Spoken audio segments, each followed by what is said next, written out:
बिस्मिल्लाहिर्रहमानिर्रहीम। अस्सलाम वालेकुम नाज़रीन, मैं हूँ साकिब बशीर। आज मखसूस नशिस्तों के केस की बड़ी ही गैर मामूली समाअत हुई है सुप्रीम कोर्ट ऑफ पाकिस्तान में।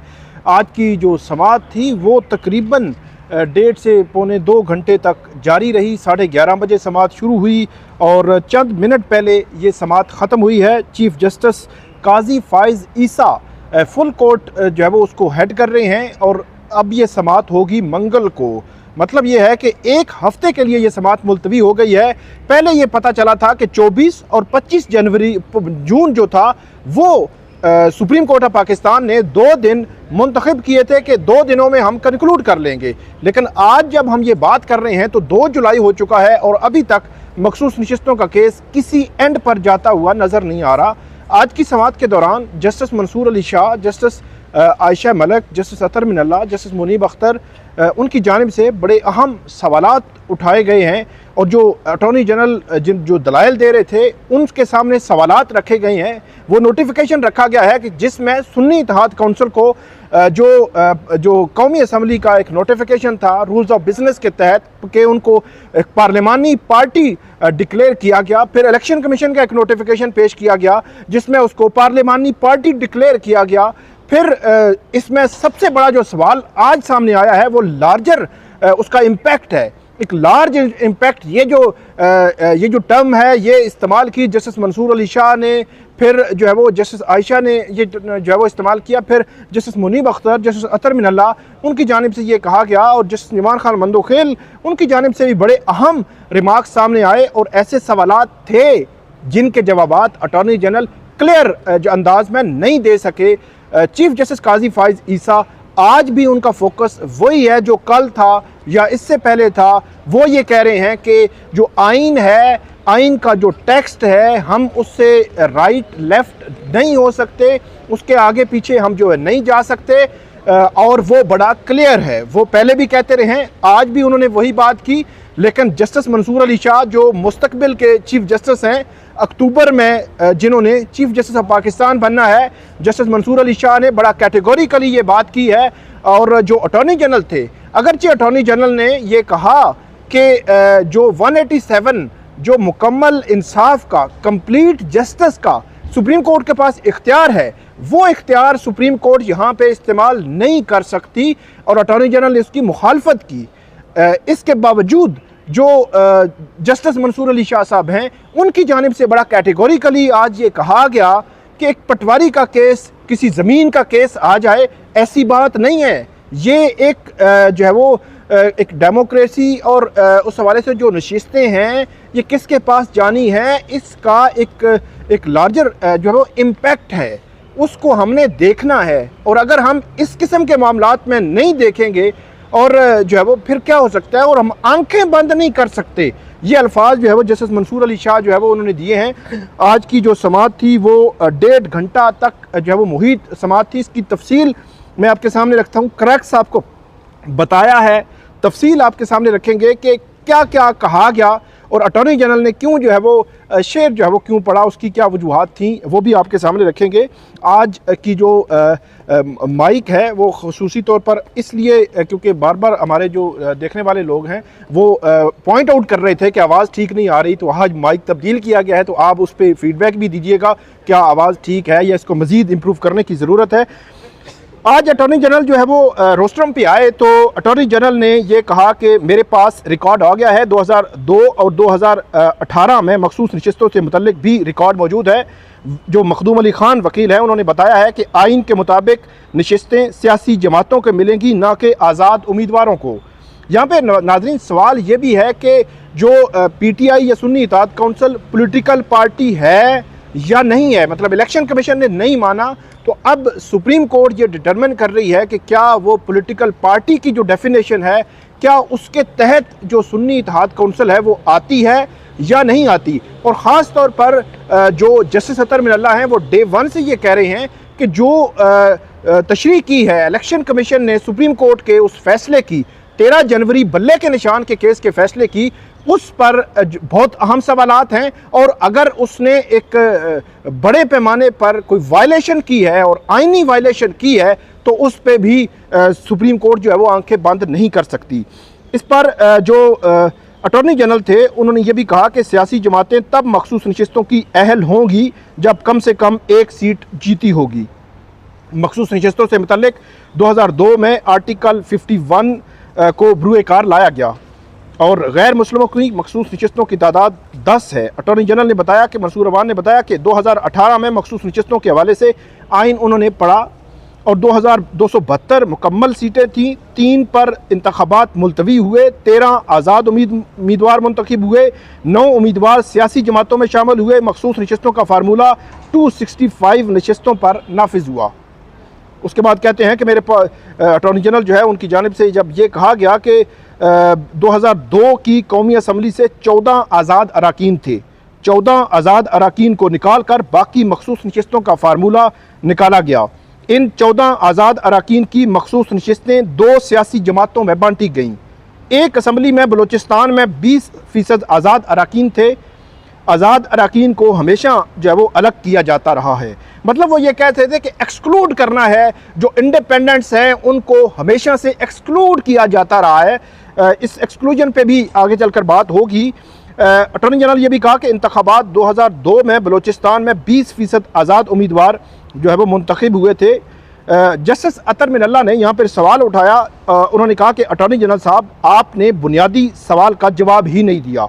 इलेक्शन कमीशन ने एक सियासी जमात को इंतखाबात से बाहर कर दिया। इलेक्शन कमीशन ने गैर आइनी इक़दामात किए, तो क्या अदलिया की और आला अदलिया की, सुपीरियर कोर्ट्स की, सुप्रीम कोर्ट की क्या जिम्मेदारी नहीं है कि उसे दुरुस्त करे? एक जमात के वोटर्स को इंतखाबी अमल से ही बाहर कर दिया गया। आइन की बुनियाद ही जमहूरियत पर खड़ी है, ये कहा जस्टिस अतर मिनल्ला ने। बहुत अहम रिमार्क्स थे जस्टिस अतर मिनल्ला के। और उसके बाद अटॉर्नी जनरल ने यह कहा कि आइन के मुताबिक किसी सूरत कोई नशिस्त खाली नहीं छोड़ी जा सकती। मतलब वो ये कह रहे थे कि अगर सुप्रीम कोर्ट इस नतीजे पर पहुंचे कि ये नशिस्तें सुन्नी इत्तेहाद कौंसिल को नहीं मिलती थीं, जिस तरह जो है वो इलेक्शन कमीशन ने, फिर पेशावर हाई कोर्ट ने भी करार दिया और अटॉर्नी जनरल का भी यही मौक़िफ़ है, तो ये नशिस्तें फिर बाकी पॉलिटिकल पार्टीज़ को मिलेंगी, तो वो आपको पता है फिर माले गनीमत जो है वो बांटा जाएगा। तो जस्टिस मंसूर अली शाह, उनकी जानिब से कहा गया कि माजी में कभी आज़ाद अराकीन का मामला अदालत में नहीं आया। अच्छा, इस हवाले से एक चीज़ बड़ी इंपॉर्टेंट है, आज सुप्रीम कोर्ट के सामने डिस्कस भी हुई, बेंच ने भी इस मामले को उठाया और हमेशा से मैं भी आपको बताता रहा हूं कि हम भी कोर्ट रिपोर्टिंग करते हैं। अदालतों में हमेशा से 1, 2 या मैक्सिमम 3 जो इस किस्म की जो रिजर्व सीट्स हैं, मखसूस नशिस्तें हैं, उनकी लीगल जो मैटर्स आते हैं, लिटिगेशन आती है, जो कानूनी जंग जो मुख्तलिफ पोलिटिकल पार्टीज़ के साथ होती है कि उनकी नशिस्त बनती थी, फ़लाँ उनकी बनती थी, 1 या 2 मैं बात कर रहा हूँ आपको, वो भी हाई कोर्ट लेवल पे आती हैं, वहाँ पे लिटिगेशन चलती रहती है, फिर मामला सुप्रीम कोर्ट जाते हैं। तो ये पहली दफ़ा पाकिस्तान की पार्लिमानी हिस्ट्री में पहली दफ़ा हो रहा है कि 78 नशिस्तें। आज जब जो अटॉर्नी जनरल ये बात कर रहे थे, तो अटॉर्नी जनरल 2002 फिर ऑनवर्ड वो 2018 फिर 2024 के जो इलेक्शंस थे, जनरल इलेक्शंस थे, उनके हवाले से बता रहे थे कि वो नशिस्तें आज़ाद को नहीं मिलती रहीं। तब जो है वो 1 या 2 नशिस्तों का मामला होता था, 3 नशिस्तों का मामला होता था, इससे ज़्यादा वो नशिस्तें नहीं होती थी। लेकिन अब की बार 78 नशिस्तें हैं, जिसका जो जस्टिस मंसूर अली शाह साहब उन्होंने भी हवाला दिया। उन्होंने भी कहा कि अब मामला इस तरह नहीं है जिस तरह जो है वो आप इसको समझ रहे हैं, और इसका इम्पैक्ट है। इम्पैक्ट पे बात की जस्टिस मंसूर अली शाह और जस्टिस आयशा मलिक ने कि इम्पैक्ट क्या है। इम्पैक्ट आपको पता है, हमें भी पता है कि ये नशिस्तें अगर हुक्मरान इत्तेहाद को मिलती हैं तो सिंपल और सादा सी बात है कि जिस वक्त जो 2/3 मेजॉरिटी उनके पास आ चुकी थी, सुप्रीम कोर्ट में मामला अभी नहीं आया था, सुप्रीम कोर्ट ने अभी स्टे नहीं दिया था, 2/3 मेजॉरिटी हुकूमत के पास आ चुकी थी, तो उस वक्त वजीर कानून जो है वो उन्होंने बात भी की थी। फिर किसी ना किसी तरह की आइनी तरामीम हम करेंगे, कुछ लेजिस्लेशन की जा रही है और इस किस्म की मामलात, तो वो डेफिनेटली एक डैमेजिंग लेजिस्लेशन भी हो सकती है मुतवक्को तौर पर। तो इसका एक इम्पैक्ट है। इम्पैक्ट के हवाले से भी आज सुप्रीम कोर्ट में सवाल उठा, क्योंकि माजी में 2-3 नशिस्तों का इम्पैक्ट नहीं होता था, 4 सीटों का इम्पैक्ट नहीं होता, 78 नशिस्तों का इम्पैक्ट है। उसके बाद ये जस्टिस मंसूर अली शाह साहब उन्होंने ये भी कहा कि इस मरतबा आज़ाद अराकीन की तादाद बहुत ज़्यादा है और केस भी आया है। आइन वाज़े है, मखसूस नशिस्तें खाली नहीं छोड़ी जा सकती। अटॉर्नी जनरल ने फिर ये बात की। और ये भी कहा अटॉर्नी जनरल ने कि अगर असम्बली मुद्दत ख़त्म होने में 120 दिन रह जाएं तो आइन कहता है कि इलेक्शन कराने की ज़रूरत नहीं। जस्टिस मंसूर अली शाह साहब जो है उन्होंने ये कहा कि माजी में कभी आज़ाद अरकान का मामला इतनी बड़ी तादाद में अदालतों में नहीं आया। इस मरतबा आज़ाद अरकान की तादाद बहुत ज़्यादा है और केस भी आया है। और यहाँ पे अटॉर्नी जनरल ने कहा कि अगर असम्बली मुद्दत ख़त्म होने में 120 दिन की वो उन्होंने बात की, लेकिन जस्टिस मुनीब अख्तर ने यहाँ पर ऑब्जर्वेशन दी, रिमार्क्स दिए कि पार्लिमानी निज़ाम जमहूरियत की बुनियाद पॉलिटिकल पार्टीज़ पर है। इस मरतबा आज़ाद अरकान की तादाद बहुत ज़्यादा है। वही मैं जो बात कर रहा हूँ कि बेंच में शामिल अक्सर या काफ़ी जजेस की ये राय थी कि आज़ाद अरकान का जो मामला है वो ज़्यादा है, एक लार्ज स्केल है उसका। और यहाँ पर जस्टिस मुनीब अख्तर ने यह भी कहा कि सवाल ये है कि आज़ाद अरकान कहाँ से आए, इलेक्शन कमीशन के नक्स के सबब ऐसा हुआ। मतलब इलेक्शन कमीशन ने जो गलत तशरीह की सुप्रीम कोर्ट के 13 जनवरी के फैसले की, जिसके हवाले से पहले दिन से समाज में बात हो रही है, और उसके बाद इलेक्शन कमीशन ने पीटीआई के एफिलेशन थी जिनकी पीटीआई के साथ, उन उम्मीदवारों को आज़ाद डिक्लेयर किया। तो इसको नक्स कहा, बेंच पहले दिन से इसको नक्स कह रहा है कि इसमें एरर है, एरर था। असल मसला इलेक्शन कमीशन की गलती के सबब पेश आया है। इलेक्शन कमीशन ने सुप्रीम कोर्ट के फैसले की गलत तशरीह की। अगर मुतबादल तरीके मौजूद हैं तो दुरुस्तगी होनी चाहिए और आइन से अखज़ किया जा सकता है कि नशिस्तें खाली नहीं छोड़ी जा सकती। और यहाँ पे अटॉर्नी जनरल ने यह बात की कि असल इंजन ही पॉलिटिकल पार्टीज़ हैं। तो जस्टिस मुनीब अख्तर ने कहा कि मुतनासिब नुमाइंदगी का मतलब है कि अवामी नुमाइंदगी की झलक होनी चाहिए, कि आप मैंडेट किसी एक्स पार्टी का है और वो मैंडेट उठा के वाई पार्टी को दे दें और उस पर अच्छा भला इम्पैक्ट भी हो, तो फिर वो जो रिफ्लेक्शन है वो पार्लियामेंट में, वो रिफ्लेक्शन कहाँ होगी? जो मंशा है, आइन की भी मंशा है। उसके बाद अटॉर्नी जनरल ने कहा कि आर्टिकल 51D के तहत आज़ाद अरकान को अलग रखा जा सकता है। जस्टिस आयशा मलिक ने कहा कि आज़ाद उम्मीदवारों की तादाद 2024 में बहुत बड़ी है। जस्टिस मुनीब अख्तर ने कहा कि मुल्क में पार्लिमानी जमहूरी निज़ाम राइज है जिसकी बुनियाद सियासी जमातें हैं। इतनी बड़ी तादाद में आज़ाद उम्मीदवारों का इलेक्शन कमीशन की गलती के नतीजे में सामने आना बड़ा सवाल है। क्या लोगों ने खुद इन लोगों को बतौर आज़ाद उम्मीदवार चुना? क्या इलेक्शन कमीशन ने खुद इन लोगों को आज़ाद करार नहीं दिया? और यहाँ उन्होंने ये भी कहा कि क्या किसी फरीक ने यह कहा कि नशिस्तें खाली रहेंगी? चीफ जस्टिस ने यहाँ पर यह सवाल उठाया कि जब किसी फरीक ने यह कहा ही नहीं तो हम क्यों वक़्त ज़ाया कर रहे हैं कि खाली रहेंगी, जब जो है वो एपलांट जो है वो फैसल सिद्दीकी सुन्नी इत्तेहाद काउंसिल के जो वकील हैं वो भी कह चुके हैं कि ये नशिस्तें हमें मिलनी चाहिए, नशिस्तें खाली नहीं रहेंगी। तो उन्होंने कहा कि फिर क्यों जो है वो हम इसमें टाइम ज़ाया कर रहे हैं। चीफ जस्टिस ने यह बात की जब ये मामला सुप्रीम कोर्ट के सामने है ही नहीं। और चीफ जस्टिस ने यह भी कहा कि मैं बार बार आइन में लिखे अल्फाज की बात कर रहा हूँ, अगर आइन में इस सूरत हाल का जिक्र नहीं या गलती है तो आइन जाने और बनाने वाले जाने। अटॉर्नी जनरल ने कहा कि पार्लिमानी पार्टी के लिए ज़रूरी है कि सियासी जमात ने इंतखाबात में नशिस्त जीती हो। पार्लिमानी पार्टी अरकान के हलफ लेने के लिए वजूद में आती है। जस्टिस मुनीब अख्तर ने कहा कि पार्लिमानी पार्टी की मिसाल गैर मुतल्लका है क्योंकि इस मामले का ताल्लुक इंतखाबात से पहले का है। जस्टिस मंसूर अली शाह ने कहा कि पार्लिमानी पार्टी की तश्कील का जिक्र आइन में कहाँ है? तो अटॉर्नी जनरल ने कहा कि आइन में इसका जिक्र नहीं है। तो उन्होंने फिर कहा कि रूल्स ऑफ बिजनेस जो पार्लियामेंट की हैं उनमें इसका जिक्र होगा। तो उन्होंने कहा कि पार्लिमानी पार्टी का जिक्र सिर्फ आर्टिकल 63A में है। अटॉर्नी जनरल ने यह बात की और यह भी कहा कि आर्टिकल 63A के इतलाक़ के लिए ज़रूरी है कि पार्लिमानी पार्टी मौजूद हो। यहाँ पे जस्टिस जमान खान मंदोखेल ने कहा कि पार्लिमान के अंदर फैसले सियासी जमातें नहीं, पार्लिमानी पार्टी करती है।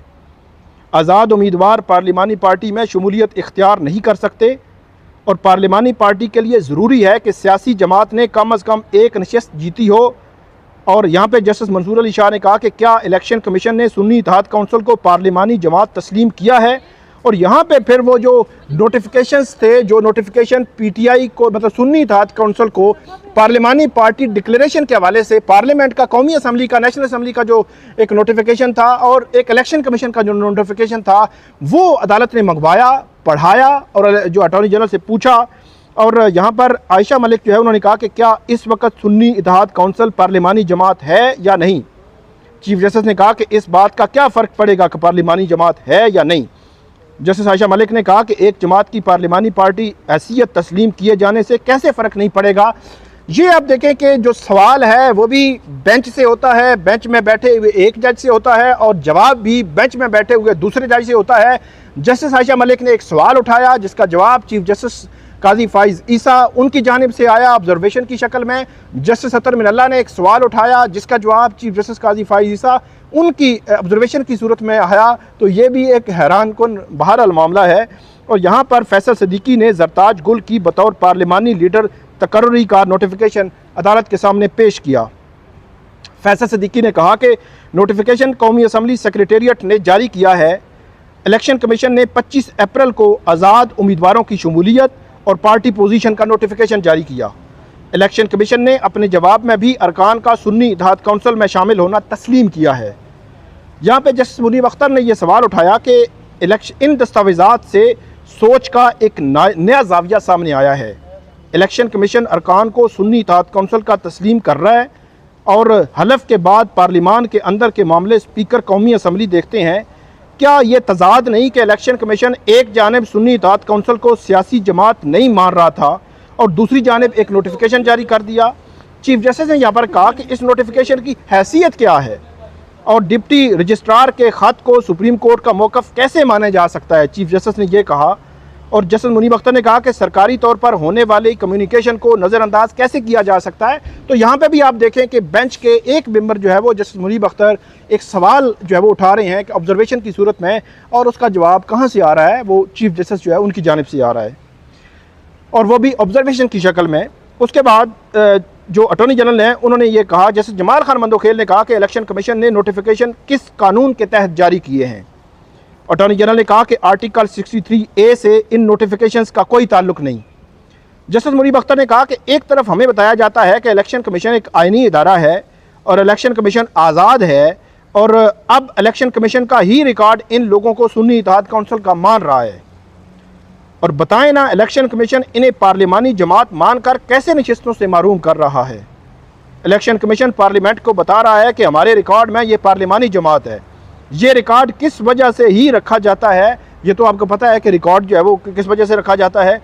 अटॉर्नी जनरल ने अल्लामा इकबाल के बांगे दरा के शायर जो शेर का हवाला दिया कि मान कि तेरी दीद के काबिल नहीं हूँ मैं, मेरा शौक़ देख और मेरा इंतज़ार देख।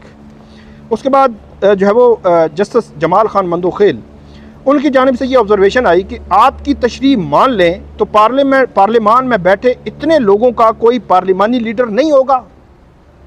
जस्टिस जमाल खान मंदोखेल ने यह भी कहा कि ये मौक़िफ़ मान लिया तो किसी के खिलाफ आर्टिकल 63A के तहत मुनारिफ होने पर कोई कार्रवाई मुमकिन नहीं हो सकेगी। यहाँ पर अटॉर्नी जनरल ने यह कहा कि सुन्नी इत्तेहाद काउंसिल ना पार्लिमानी जमात है, ना उसे मखसूस नशिस्तें मिल सकती हैं। तो फिर वही बात कि पार्लिमानी जमात जो नेशनल असम्बली से एक नोटिफिकेशन जारी हुआ, फिर इलेक्शन कमीशन से एक नोटिफिकेशन जारी हुआ जिसमें वो उसको पार्लिमानी जमात मान रहे हैं।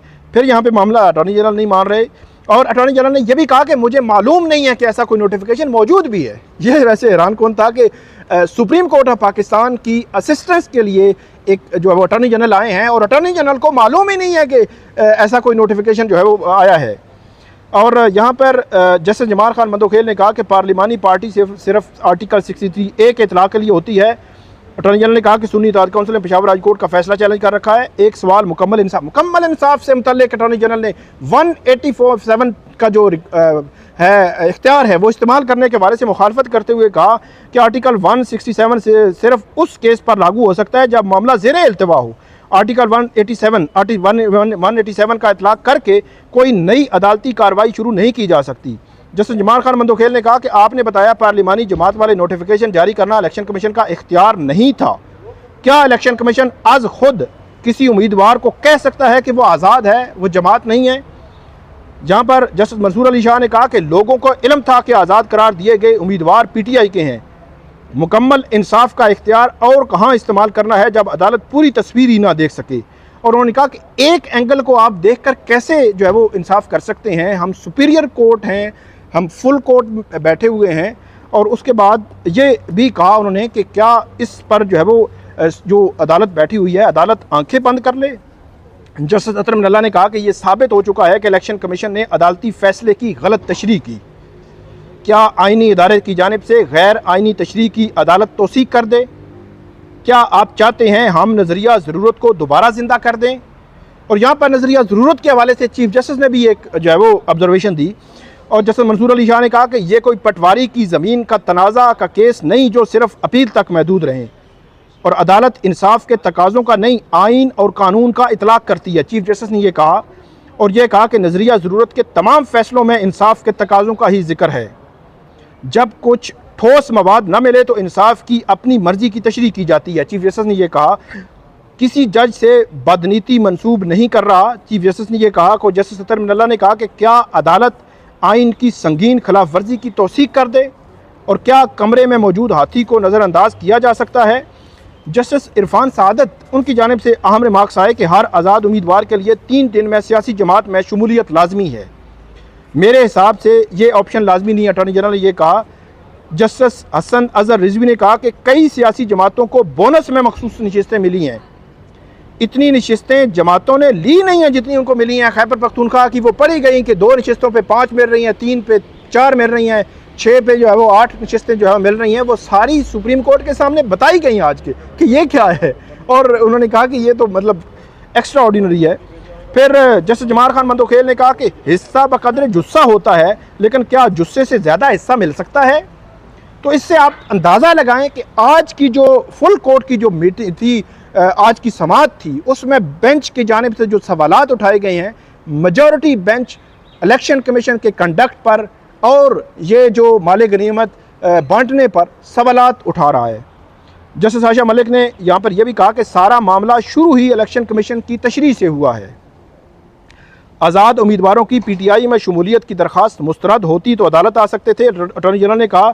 और फैसल सिद्दीकी ने वहाँ पे कहा कि मैं 15 मिनट जो है वो उसमें अपने दलाइल कंक्लूड कर लूँगा, लेकिन अदालत की जानिब से उनकी इस्तदा जो है वो नहीं मानी गई, और अदालत की जानिब से ये कहा गया कि मंगल तक हम इस केस की समाअत मुलतवी कर रहे हैं। बेंच की जानिब से जो डिस्ट्रीब्यूशन है जो रिज़र्व सीट्स की, उसकी तफसीलात, उसका जो चार्ट है वो पढ़ा गया, और काफ़ी हैरानगी थी। और इस हवाले से अब मंगल को समाअत होनी है। मंगल को अब इस फेट डिसाइड होगा।